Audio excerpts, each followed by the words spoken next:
Welcome back, WNST, Towson, Baltimore, and Baltimore Positive. We are usually positively on the floor. We'd be at the Tampa Convention Center right now. I was telling Luke we'd be out at Hat Tricks, probably having a beer and some chicken fingers after the show, but instead we're doing it all on Zoom. Ottis Anderson, who we've seen in previous years roaming the radio row. Otis, this Zoom thing, it's not the same as the touch and, and all that good stuff, but it's great to have football champions on at any time. And certainly I was talking about how much fun we had in Tampa 20 years ago. Oh, wow. You have a similar story from 30 years ago, don't you? Yeah, I tell you what, the 30 years have gone by so fast. It's kind of hard to believe that it's been 30 years, but based on what we've seen and what we experienced, and you go like, wow, it's amazing. But Whitney Houston 30 years ago sang the greatest national anthem ever. I don't know, man. I thought Lady Gaga did a pretty nice job. She's sort of moving in now. Way. I mean, no way, Stack. No way. There's no argument. You can't argue against Whitney and the Super Bowl that you were through. Did you guys have a reunion? Did you do a Zoom? Because the Ravens like to bring the players in and do all that stuff. And in New York, they've won a couple championships as well. They did a Zoom get-together on the anniversary the other night. And I had Jack Del Rio on a little while ago. Just said it was, once you're a part of that, you're always a part of that, right?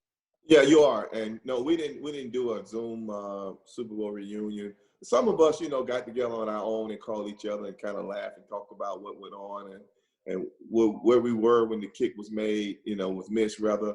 And just kind of reminisce about the whole season, how, when Sims got hurt and Hostetler came in and it was the Buffalo game that he got hurt. It was also the Buffalo game that Rodney Hampton went out and the two backup guys came in, and here they were again facing the two backup guys in Super Bowl 25. So we laugh about those times. We were talking about this 2-3 weeks ago because the Ravens played the Bills, right? So, and I have some Bills friends in my life. And, of course, you remember when you were running around with the Cardinals, we didn't have a football team around here, right? Like playing games at Memorial Stadium. Baltimore was off the docket for a long stretch of your career, right?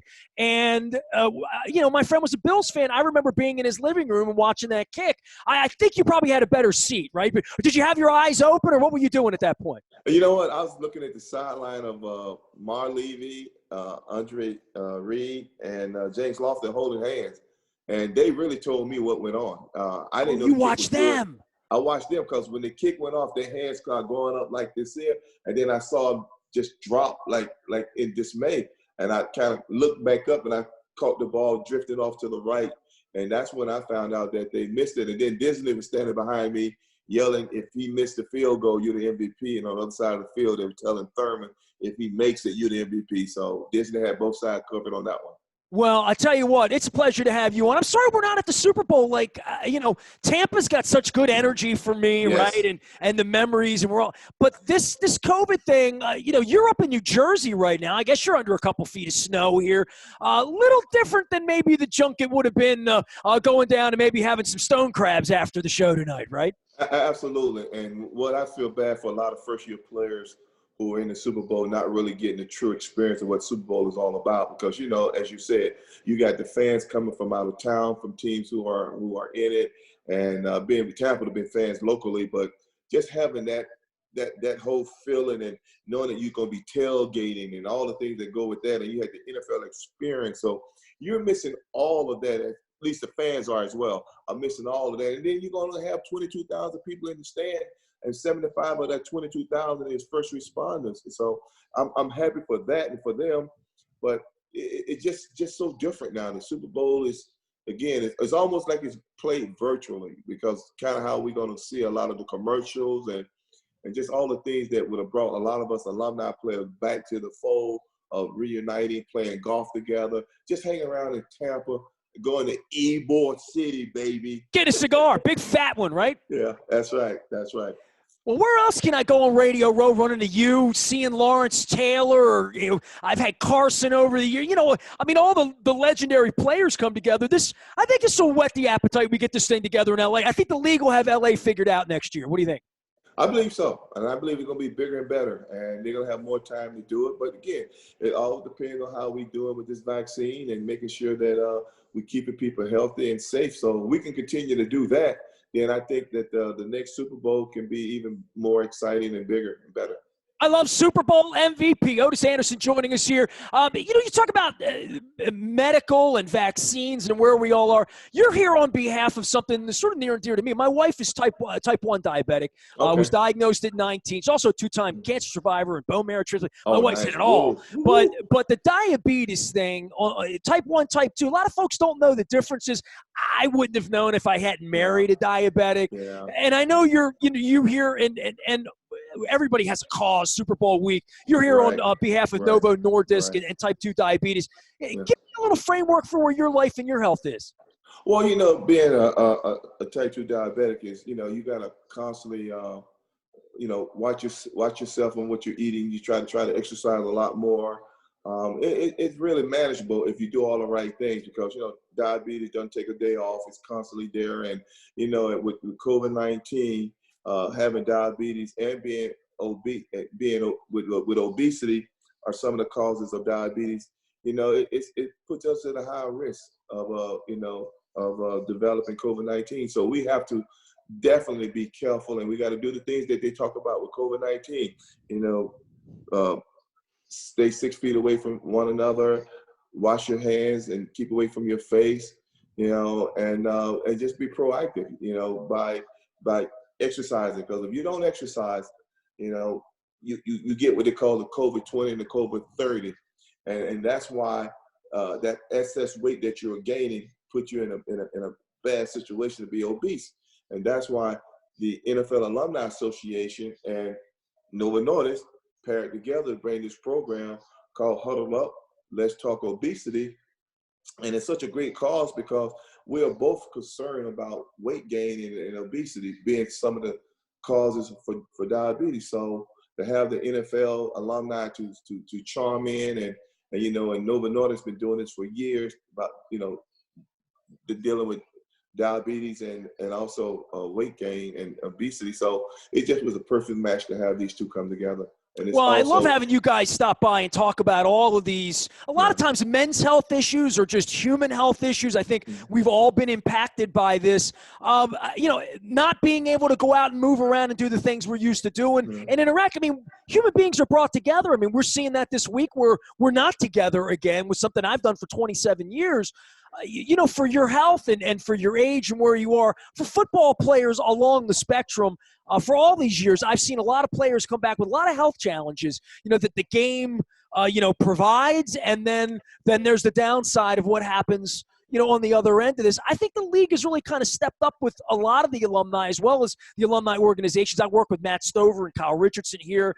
We now have a Ravens alumni. We've been in the league 25 years. We used to have the old Colts alums here with Bruce Laird, who I know was a big part of all this. But fighting for what you guys are about and having a better quality of life, post 50, let's say, when you're the legendary stuff is there, but the body breaks down.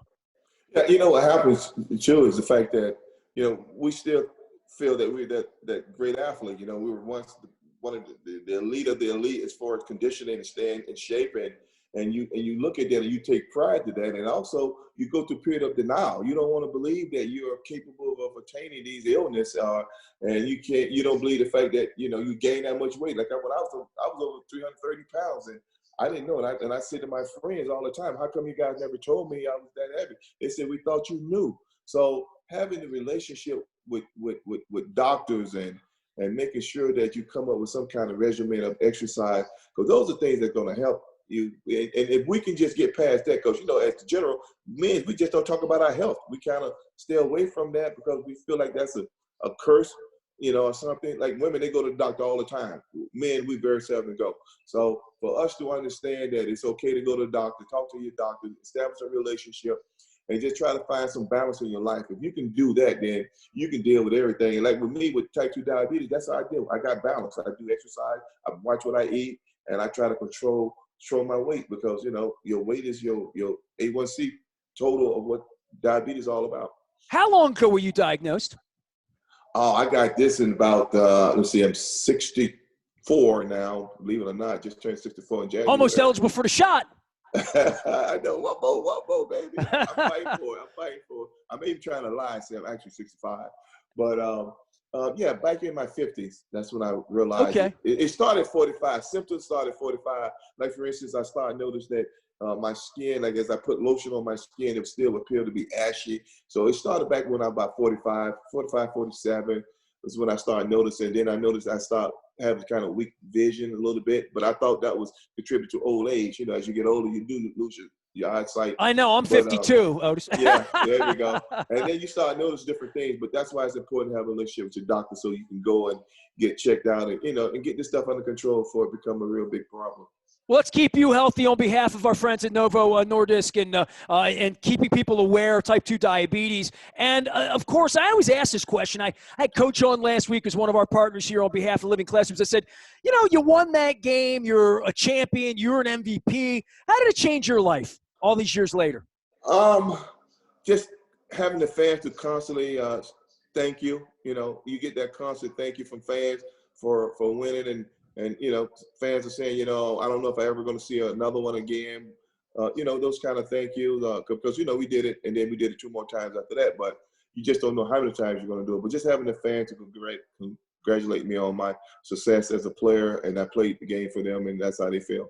A lot of special people made up in those Giants teams, including Ernie Accorsi from Baltimore, Maryland. So, absolutely. And George Baltimore, too. I got to give – 2 Baltimore guys, got to give them some love as part of that Giants family. Hey, and Landetta, I got to get Landetta in there. I mean, I make sure everybody, right? Yeah. Hey, I appreciate your time. I hope to see you next year somewhere out in L.A. under a palm tree, eating some sushi or something, all right? I'm going to hold you to that one. I got you. I appreciate you. Super Bowl MVP from Super Bowl 25, Otis Anderson here on behalf of Novo Nordisk and talking some type 2 diabetes as well as some championship memories. 30 years ago for them, baby. 20 years ago for us, and I'm 3 years away from the next championship with the Joe Flacco team as well. Baltimore, New York, we got a lot of champions around here, Otis. Yes, sir. We are not in Tampa. I wish we were down on Radio Row down the Convention Center. And next week, I think we're going to present some greatest hits from all of our years with Hall of Famers and Super Bowl champions. We are WNST.net, AM 1570,